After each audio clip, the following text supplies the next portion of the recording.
Repito, y vuelvo con la misma pregunta.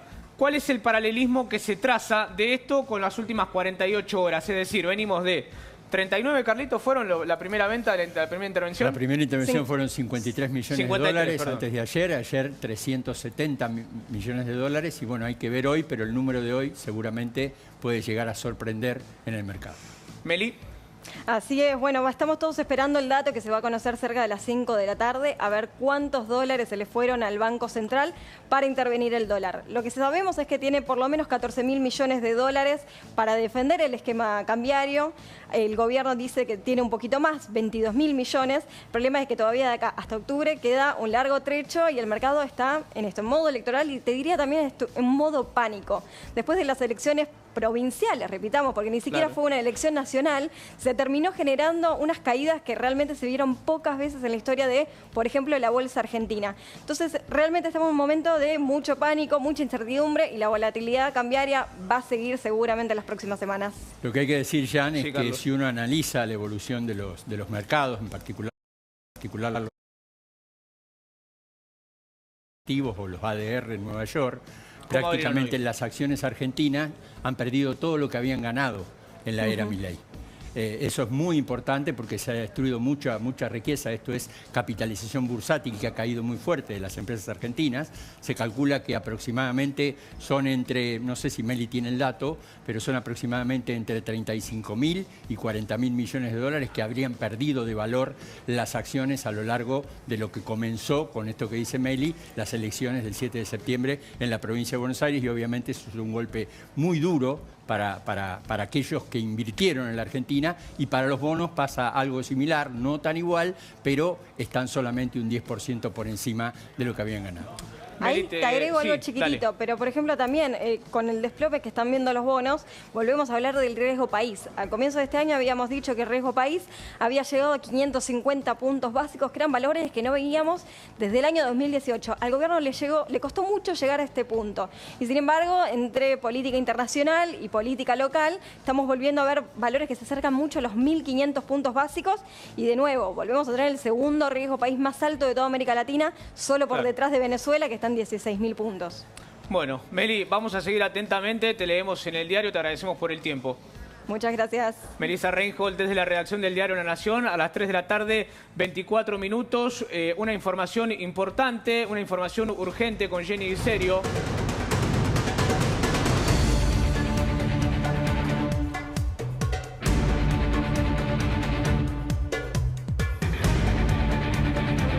Jenny, a las 3 de la tarde, 24 minutos. A ver, lo que hay que tener en cuenta, Jean, buenas tardes primero, es básicamente que se empiezan a conocer detalles de lo que pasa en la causa Spagnuolo. Y puntualmente lo que se pudo determinar es lo que veníamos hablando días antes, pero ahora está la precisión. Y tiene que ver con que precisamente Spagnuolo, antes de los allanamientos, recordemos que fue la denuncia y a las 24 horas se llevaron a cabo, hizo una copia de seguridad de todo su celular en otro aparato y finalmente del que entregó borró varios chats. ¿Te acordás que estábamos hablando de esa situación? Sí, bueno, borrado. después, ¿qué se pudo comprobar a través de todo el estudio cuando se baja esa información? Que se dedicó a borrar puntualmente ciertos chats, por ejemplo, los que tenía con el presidente Javier Milei, también con su hermana Karina Milei, y al mismo tiempo que hizo la copia correspondiente de todo lo que había en ese aparato en otro aparato. ¿Sí? Lo que hay que tener en cuenta es que ¿te acordás que también había hablado algunos abogados, los famosos? Bueno, listo, ya copió todo, lo tengo, esa información en otro lugar. Eso pudieron comprobarlo a través de lo que te estoy contando y a partir de ahí precisamente es que se daba esta situación en que se puede determinar que hay chats que no están y que obviamente fueron borrados 24 horas antes que se lleve a cabo todos los allanamientos que conocíamos en primera instancia. Varias inquietudes que me surgen a raíz de esta información urgente que marca Jenny. Entonces, Spagnuolo le entrega a la justicia un teléfono. Ese teléfono Recordemos que Spagnuolo estaba arriba de un auto cuando lo fueron a allanar, bueno, todo lo que sabemos, y él termina entregando, además de la computadora que estaba dentro del vehículo y demás, ese celular. Ese celular lo entrega con algunas cosas borradas. Exacto. Ahora, lo que acaban de descubrir los peritos es que él realizó una copia total de su teléfono y la tiene. La tiene en otro aparato. Ahora, lo que hay que tener Lo primero en que cuenta me surge es, ¿la justicia se lo puede pedir eso? A ver, primero lo tienen que imputar. Vamos a empezar por ese Bien. punto. Acá tenemos después Bien. abogados con el que vos lo vas a tener que hablar con ellos puntualmente. Pero lo que hay que tener en cuenta y es fundamental, por sobre todas las cosas, es, a ver, esto se descubrió el momento que bajan la información. Al haber ya, o mejor dicho, al no haber ya secreto de sumario, se empiezan a conocer detalles como por ejemplo lo que vamos a hablar ahora y tiene que ver con la declaración de Cerimedo, qué es lo que se está investigando, pero hay varios puntos importantes a tener en cuenta y uno es este. Lo que sabíamos y lo que teníamos confirmado es que Spagnuolo había borrado chat, sí, pero que había hecho una copia de seguridad y se puede ver de manera perfecta cómo toda esa copia está en nuestro dispositivo, que ahora lo tienen que encontrar, eso también está confirmado. Atención, a las 3 de la tarde, 27 minutos. Muchos marcan que el caso Spagnuolo fue la debacle política para que hoy se llegue a donde se llegó. Entonces, ya está con nosotros aquí sentado Enrique Russo, está Rodrigo Tripolone, abogados penalistas, para entender, para analizar. Pero Jenny, vos accediste de manera exclusiva a parte de la declaración de Fernando Cerimedo. ¿Podemos repasar, Jenny, qué dijo Cerimedo ante la justicia? Sí, si te parece, vamos a ir... son 7 páginas en total, ¿sí? Lo que él fue declarando y empezó a contar detalles. Y hay confirmaciones que realmente son importantes. Y no nos olvidemos que es el primer testigo que hay en esta causa que va a declarar. Y ahora vamos a hablar de un segundo testigo que lo hizo el 16 de septiembre. Pero primero vamos con esto que vos bien señalás. Yo conozco a Spagnuolo porque estaba trabajando en la campaña de Milei en junio de 2023.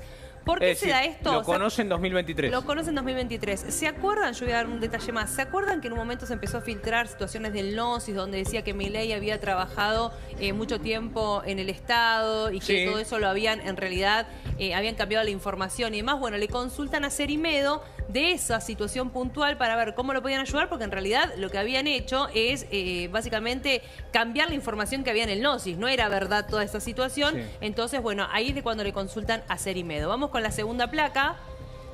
Spagnuolo me cuenta que Milei le había prometido el 5º lugar para diputado nacional por la provincia de Buenos Aires, pero finalmente quedó en el puesto número 11. Claro, ahí permitime un apéndice. Sí. Puesto 5 es en una elección entrable. Exacto. Puesto 11 es no vas a entrar salvo que saquen muchísimos votos. Es ¿Qué un más, milagro. Jenny? Vamos Seguimos. con otra A de ver. las placas donde dice: en noviembre, previo a que gane Javier Milei, él le pide un lugar en el gobierno. Bien. En compensación por justamente no haber entrado en el puesto número 11 Claro, en ahí diciembre. está. Bien. Aparentemente le ofrecen muchas cosas y terminaron dándole la Andis. ¿sí? Mirá qué importante esto. Que es puntualmente, a ver, son promesas que se van haciendo. Cuando mucho se habla de lo preparado que está una persona para ocupar un puesto jerárquico en el Estado, fíjense lo que cuenta Cerimedo. Le prometieron un montón de cosas y terminaron dando como si fuese, le damos un vaso a Spagnuolo. No, le están dando un organismo del Estado clave. ¿Qué más dijo Jenny? Exactamente, vamos a otro de las placas. Me cuentan que le había puesto a alguien en el programa Incluir Salud, bueno, obviamente que tiene que ver con el programa de Andis. No le había, esa persona, recordemos que es Garbellini, no le habían, perdón que no llevo a leer. No le habían dejado poner a nadie de su confianza. Bueno, esta persona es Garbellini, el segundo, que recordemos que también lo allanaron, fueron a la casa donde estaba la mujer y él termina entregando el celular donde tampoco había nada. Y supuestamente, según él, era de la Suiza. Estamos hablando de Garbellini. Dejemos ese textual porque es clave. Acaba de dar un dato importantísimo. Es decir, miren el último párrafo que acaba de leer Jenny. Supuestamente, según Spagnuolo, que le dice a Cerimedo que Daniel Garbellini, su número 2 en Andis, ahí en Incluir Salud, era de la Suizo. Estamos hablando de la droguería suizo-argentina.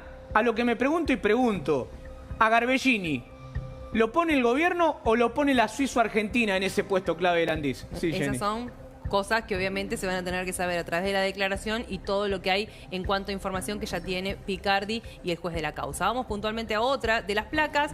Bueno, y me cuenta además que en mayo una de esas droguerías le dijo que los había llamado a la Suizo, perdón que no llevo a leer, para decirles, ahora no es el 5, es el 8, porque el 3 va directo a la Rosada. Quiero puntualizar esto que es grave, que viene desde antes. ¿Por qué? Porque antes había otro jefe que no era, obviamente, Spagnuolo. Ahora ya les digo el nombre porque ahora se me fue de la mente. Y lo que básicamente dice Cerimedo, que le había confirmado Spagnuolo, es que esto no venía desde la época de Spagnuolo con el 3, el 5, el 8, sino que esto venía desde antes, que son circuitos que ya viene desde hace mucho tiempo. Que lo que hace puntualmente Spagnuolo es juntar a todas las droguerías para decirle la metodología a partir de ahora va a ser tal y cual, y sucede esta frase que la vuelvo a leer porque es realmente grave y que tiene que ver con el audio. Los audios hablaba del literal, 3, el 5 y demás. A ver, los había llamado la Suizo, Sociedad Anónima, para decirles, ahora no es el 5, es el 8, porque el 3 va directo a la Rosada. Claro, Cerimedo acá confirma lo que decía el audio. El audio de Spagnuolo. Exactamente. Lo acaba de confirmar Fernando Cerimedo. Esto es parte de la declaración de Cerimedo en Comodoro Pi, Jenny. Exactamente. Vamos a otro de las frases. Fíjense la cantidad de cosas que dijo Cerimedo, sí. Y además, esta droguería le menciona que todo esto lo gestiona Lule Menem. Tremendo. Lo termina nombrando a Lule Menem y no es la única persona, precisamente ahora les voy a contar quién es el otro testigo, que termina hablando de esto. Me cuenta que le contó Javier Milei, obviamente que estamos hablando de Spagnuolo acá, ¿no? Le contó a Javier Milei todo lo que estaba sucediendo, el presidente se indignó, que no podía ser. Y ahí Spagnuolo también le dice a Cerimedo que Javier Milei, le dice a Javier Milei que esto ya se lo había contado a Petovelo. Puntualmente, después de esto, Petovelo se termina enojando con Spagnuolo y se da toda una situación en donde sale una nota en página 12. Claro, es verdad. Recuerden esa nota página 12 que hablaba de los vínculos de la Suizo, de los con Menem. los Menem. Exactamente. Vamos a otra de las placas. Miren la cantidad de cosas que dijo Cerimedo. Es muy fuerte. 2 meses después, porque sale una nota en página 12 con el tema de la Suizo y sus vínculos con los Menem, vamos a otra de las placas. Y acá esta parte es que me cuenta que se pelea con Petovelo a raíz de esta nota en página 12. Spagnuolo se pelea con Petovelo. Con Petovelo, sí. Todo esto estamos hablando de Cerimedo, ¿no? Sí. Porque él creía que ella operó esa nota. Bien. Y me cuenta que Lule Menem pensaba que yo lo había operado, es decir, que Cerimedo había operado por tener vínculos con Spagnuolo. Ahí entiendo y hago el análisis político. Petovelo se enoja con Spagnuolo porque piensan que se estaban operando mutuamente. ¿Se entiende? Sí. ¿Se entiende para el público? Carlos se está levantando. Sí, Carlitos. ¿Se entiende, no? Sí, pues puedo decir algo. En realidad hay que decir que las pensiones las paga la ANSES. Sí. La ANSES está a cargo de la ministra de Capital Humano, Sandra Petovelo, y en realidad los problemas que tenía Petovelo con Spagnuolo eran problemas de gestión, porque le llegaban constantes quejas de discapacitados a los que se les sacaba la pensión y... De manera arbitraria, decís. Sí, hay casos muy evidentes, por ejemplo. De fallas groseras en la gestión. El caso de una persona que no tenía las 2 piernas, no tenía un brazo, es verdad, y le habían sacado la pensión. Es verdad. Y por iniciativa de la ministra de Capital Humano se le reintegró la pensión. No puede esa persona venir al Andis a demostrar que tiene lo que tiene porque no se puede mover. Impactante los textuales que acaba de traer Jenny Di Serio para entender qué dijo Fernando Cerimedo. Confirma básicamente en gran parte de lo que estábamos viendo. Los audios que se han filtrado de Spagnuolo los confirma Cerimedo. Es decir, y ahora para entender, porque Jenny deja un punto importante. Aquí está Quique Russo, abogado penalista. Está Rodrigo Tripolone. Ya los vamos a hacer opinar de esto. Pero Jenny, hay más textuales Exactamente, todavía. Vamos a ir con 2 más. Yo le pregunto, ¿cuál es, bueno, acá... El problema, sí, el problema con los Menem. Y ahí me cuenta que se están choreando casi un palo por mes y me dice que creen que esa nota la operamos Spagnuolo y yo porque él se estaba quedando afuera. Claro. A ver, acá puntualmente viene toda esta secuencia en donde básicamente Spagnuolo dice que Lule Menem es el que intervenía en toda esta situación, que es quien termina poniendo a Garbellini, que aparentemente era la Suizo, para que se entienda, y a partir de ahí toda esta secuencia que se da con la nota de página 12 y básicamente dice que se está llevando un palo los Menem. Vamos con la última. Siempre fueron las mismas quejas, el poco dinero que ganaba y que le hacían firmar cosas de las cuales no se quedaba con ninguna estamos hablando del dinero. Claro. Obviamente, Spagnuolo se quejaba de que había problemas en las prestaciones y centros de día, no solo en los medicamentos. Claro, acá lo que entiendo de toda esta declaración, y con esto último, y ya abro el juego en la mesa, es... Spagnuolo le cuenta a Cerimedo, muchos lo decían también acá, desde que estalló este escándalo, que Cerimedo charla con Spagnuolo y le cuenta esto, pero acá lo que entiendo es lo dejaban afuera del negocio, Jenny. Él se quejaba, le cuenta a Cerimedo. Spagnuolo le dice, mirá todo lo que está pasando y a mí no me llega un peso. Exactamente, y ahí es cuando, y básicamente se escucha en el audio, que empieza a hablar puntualmente de los porcentajes. Déjame decirte una sola cosa muy cortita. Respecto a lo que se está investigando, por ahora son posibles maniobras, todavía no está todo, pues se hablaba ayer de esquema de corrupción, no, están viendo todas las posibles maniobras que empezaron desde 2023 precisamente hacia agosto del 2025, no solamente con la droguería Suizo. Esto es importante. No es que está claro, porque ahí dijo, llamo a las droguerías, decía solamente ahí. Con esa droguería. Claro. Entonces acá estamos hablando de algo más grande. Sumado a esto, quien declaró el 16 de septiembre es el abogado Agustín Rodríguez. Sabemos que trabaja en Neura con Fantino. Él básicamente terminó confirmando lo mismo que Cerimedo, que él es amigo de Spagnuolo, estamos hablando de Rodríguez, y que quien manejaba absolutamente todo era Lule Menem. No lo estoy diciendo yo, lo está diciendo Agustín Esperamos Rodríguez. un segundito, Jenny, estás